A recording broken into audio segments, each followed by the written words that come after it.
So Indonesia coming forward to take it to the byline, and it's cut back to Rafael Struck into the left-hand corner. Smartly struck from the rising star, and Indonesia have the advantage. Tidak ada yang benar-benar spesial. Itulah kesan yang muncul ketika berbicara tentang timnas Indonesia U23 generasi kelahiran 2003. Bukan ingin merendahkan, tapi kenyataan di lapangan berbicara sebaliknya. Sekali lagi, tak ada satupun yang benar-benar menonjol dari generasi ini. Jika menengok ke belakang, kita masih bisa mengingat bagaimana generasi kelahiran 2001 melahirkan nama-nama yang menjadi tulang punggung tim nasional hari ini. Ada Witan Sulaiman dengan keberaniannya menusuk ke jantung pertahanan lawan. Ada Pratama Arhan yang membuat dunia terkesan lewat lemparan jauh dan disiplin di sisi kiri. Ada Rizky Ridho yang kokoh di lini pertahanan. Ada Hernando Ari, kiper yang begitu konsisten menjaga gawang. Generasi itu melahirkan wajah-wajah yang bisa dijadikan harapan. Namun di generasi 2003, gap kualitasnya terasa begitu jauh. Kita bahkan menyaksikan kenyataan pahit. Indonesia tidak bisa mengalahkan Laos, tim yang rata-rata berisikan pemain berusia 19 tahun. Hasil imbang tanpa gol melawan mereka hanyalah cerminan nyata bahwa ada yang salah, entah dalam pembinaan atau dalam kualitas pemain yang lahir di generasi ini.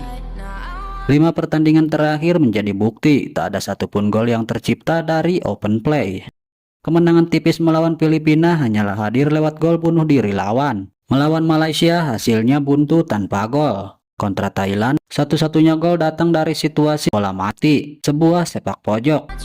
Kemudian kekalahan dari Vietnam, lagi-lagi tanpa daya di lini depan.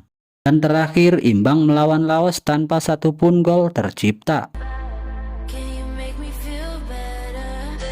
Pertanyaan yang muncul sederhana, bagaimana mungkin tim ini bisa mencetak gol, sementara cara menyerangnya begitu monoton. Lini tengah kehilangan pemain dengan visi permainan, tak ada gelandang yang mampu memecah kebuntuan dengan kreativitas. Gerakan tanpa bola dari pemain sayap maupun penyerang terlihat minim, aliran bola pun mandek, lebih sering berhenti di lini ketiga atau justru diputar balik ke belakang.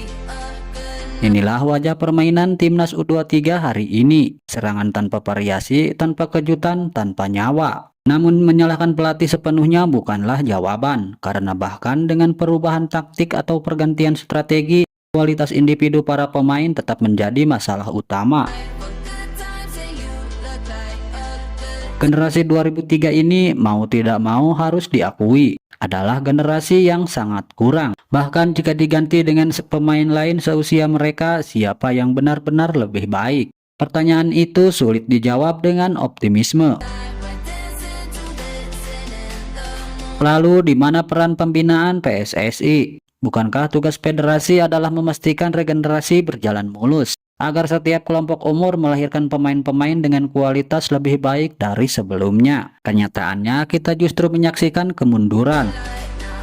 Generasi 2005 pun tidak terlihat lebih menjanjikan. Seakan-akan pola ini akan berulang. Tidak ada terobosan, tidak ada perubahan berarti. Padahal mereka generasi 2003 dan 2005 adalah calon tulang punggung timnas senior di masa depan. Jika dari sekarang kualitasnya sudah diragukan, bagaimana mungkin Indonesia bisa berharap bersaing di level Asia apalagi dunia?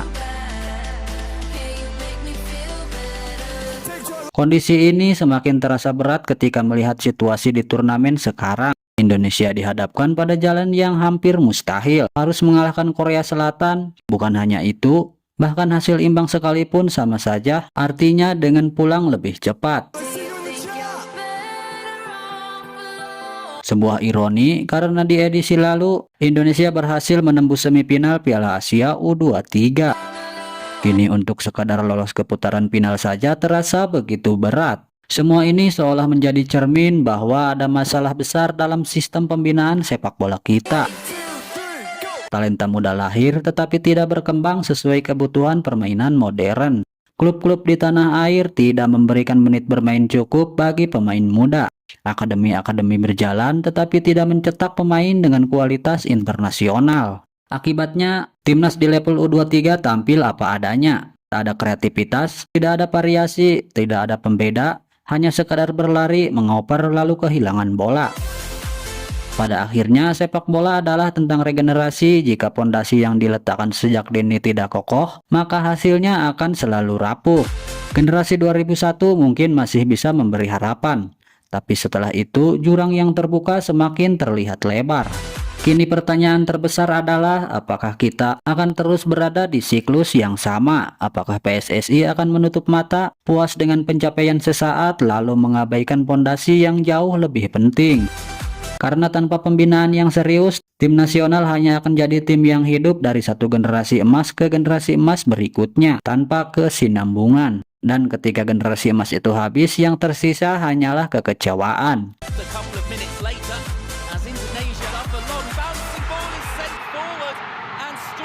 Indonesia retake the lead 2-1, his second of the game. Even the long range effort, it's redirected, and what a stop that is from